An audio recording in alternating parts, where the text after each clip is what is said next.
Assalamualaikum warahmatullahi wabarakatuh.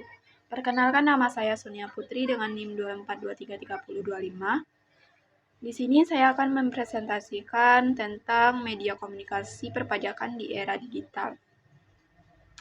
Pengertian media komunikasi. Media komunikasi adalah semua sarana yang digunakan untuk memproduksi, mendistribusikan, atau menyebarkan dan menyampaikan informasi. Selanjutnya yaitu jenis-jenis media komunikasi. A. Berdasarkan fungsinya. 1. Fungsi produksinya adalah media komunikasi yang berguna untuk menghasilkan informasi. Contohnya komputer, pengelolaan kata, atau word processor. 2. Fungsi reproduksi. Fungsi reproduksi adalah media komunikasi yang digunakannya untuk memproduksi ulang dan mengadakan informasi. Contohnya audio tape, recorder, dan video tape. 3. Fungsi penyampaian. Fungsi penyampaian informasi adalah media komunikasi yang digunakan untuk komunikasi yang dipergunakan untuk memperluas dan menyampaikan pesan kepada komunikasi yang menjadi sasaran. Contohnya telepon, mail, dan lain-lain. Selanjutnya B. Berdasarkan bentuknya. 1. Media cetak. Media cetak adalah segala barang cetak yang dapat dipergunakan sebagai sarana penyampaian pesan, contohnya surat kabar, brosur, buletin, dan lain-lainnya.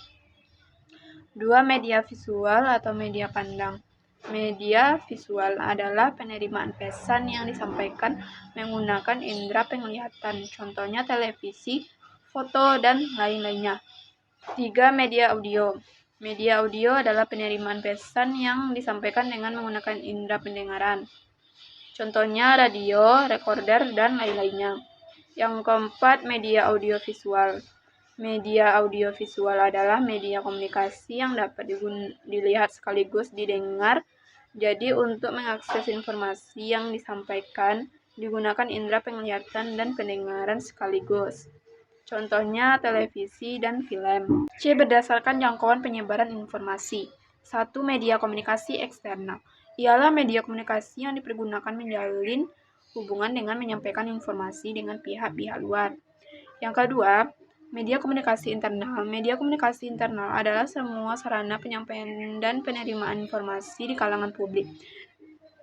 Internal dan biasanya bersifat non-komersial. Penerimaan maupun pengiriman informasi adalah orang-orang publik internal.